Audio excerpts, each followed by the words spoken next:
Grill This, Smoke That is generously supported by Oven Brothers, makers of handcrafted Canadian-made wood-burning outdoor ovens for inspired chefs. Visit us at ovenbrothers.ca. Oven Brothers, from our family's backyard to yours. Grill This, Smoke That is brought to you by Furtado Farms. For all your outdoor cooking needs, they're your premium source for cookwood. Whether it's pellets, chips, chunks, or logs, they've got you covered. Visit furtadofarms.ca for more info. Kettleman's Bagels is proud to support Grill This, Smoke That. Kettleman's, makers of wood-fired Montreal-style bagels using only premium ingredients. With 3 Ottawa locations, Kettleman's menu is available 24/7, 365 days a year.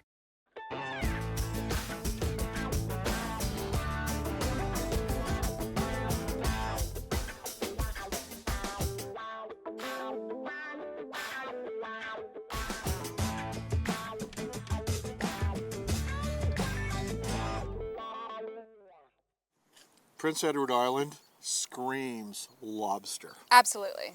Like, I mean, you can't go anywhere on the island without having a lobster roll, a lobster dinner at a church. Church dinners for lobster. You got to do it. You know, It'd be a sin not to. It would. See what you did there. That was good. That was good. Not bad, eh? So we've got the lobster, which is absolutely a gorgeous animal, and it's just, it's lovely, it's alive, and you have to treat this with a certain amount of respect. We've got a live animal here that is going to be offering itself for our dinner. Tummy. I know, so we have to do this as efficiently and as quick as possible. It's just something that's unavoidable. Some people put it in boiling water, but for this presentation, we're actually going to be roasting the lobster. So the quickest and most efficient way is to actually put your knife. If you take a look at the lobster, you'll see a middle line right down the middle of the lobster. That's where you want to aim for. And right here is the brain of the lobster. And you want to actually go right through that part as quickly as possible. A really good sharp knife, guide it with your fingers, push down, and straight down. It's as simple as that. Lobster is now dead, so we can actually turn it around, splay out the tail, and just continue the cut down. So we've got a beautiful lobster that's cut in half that we can present well on the grill. Now, how are we going to season the lobster? I personally just like a little salt and pepper. My hands are a little lobstery right now. No. So if you would season my lobster meat with some salt and pepper, that would be great. Absolutely. Again, we just want to keep it simple because we've got a lovely sauce that Brigitte's going to showcase for us afterwards, right after I, take care of this wonderful lobster. Beautiful. Very nice. Very nice. All right, so we have a sauce to go with this. Yes, we do, and it's an awesome garlic sauce. Like lobster, garlic goes hand in hand. This is going to be amazing. For sure. So we have our egg yolk, we have some garlic, we have some onions, seasoned for the salt and pepper, and then we have some freshly chopped parsley, and we have our oil. That's going to make everything come together, emulsify, and then we have some green mustard. So this is all going to come together. So would you like me to start? Absolutely. Do you want me to whisk and you can add the ingredients? Absolutely. Okay. Teamwork. Absolutely. It's all about teamwork. So essentially we have an egg yolk and we're going to just break that down. Go ahead. Yep. And we're going to add a little bit of oil in there, and we're essentially going to do an emulsification. Now, an emulsification is done when one is incorporating oil. How are you doing? Yeah, I think we're good there. Good? Yep. Okay. And to that, we're going to add some chopped garlic and a little bit of onion for flavor. That's beautiful. That's great.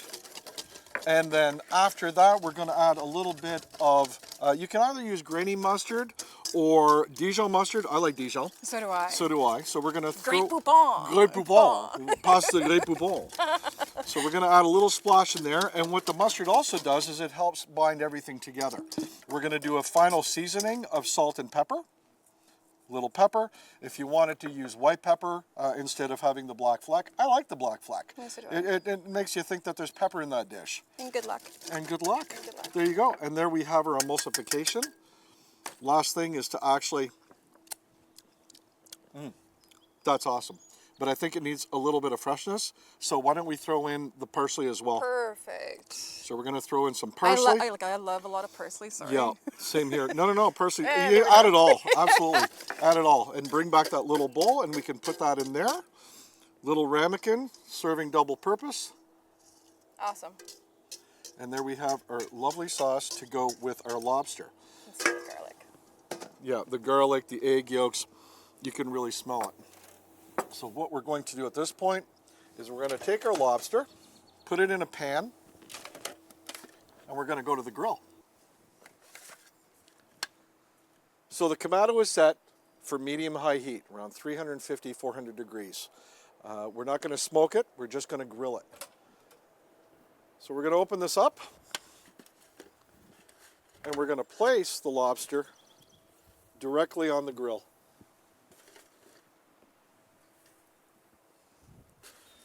It's going to do its thing, and in about 15 to 20 minutes, we're going to come back, pull it off, and enjoy some lobster.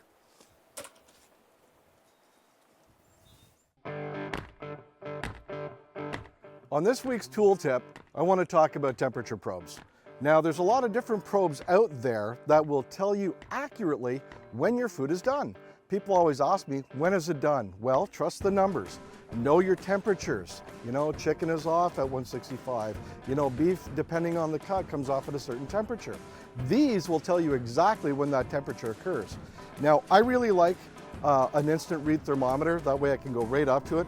But there's other probes out there that actually stay in the meat and have a little transmitter. And you can either keep that receiver on your hip and it'll tell you exactly when the meat is done. It can get actually so technical that there's a new one out on the market that actually has individual probes that have not only a temperature gauge for inside of the meat that you're cooking, but also have a little receiver on the end that tell you how hot your temperature in the pit is. So technology's really taken over. Again, it's technology. You got to be careful with technology, and that's why I always say, you know, always stick to your instant reads. They never lie. Boom, you know when it's done. It's that easy. Temperature probes.